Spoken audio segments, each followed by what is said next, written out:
Ana gazte hil zen, 45 urte baino ez zituen zendu zenean. Liboriok 52.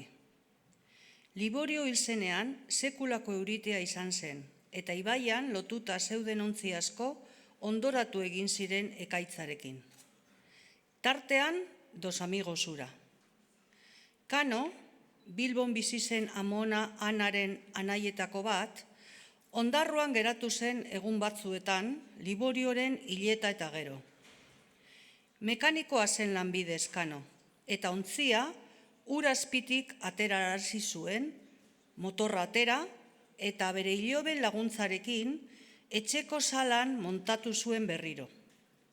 Antxe, pieza guztiak desmontatu zituen, denak garbitu eta atzera montatu zuen motorra. Gero, fuel pixka bat eskatu zuen. 2 amigos haren motorra abantean hasi zen. Liborioren etxe barruan, bihotz zar baten moduan egiten zuen taupaka.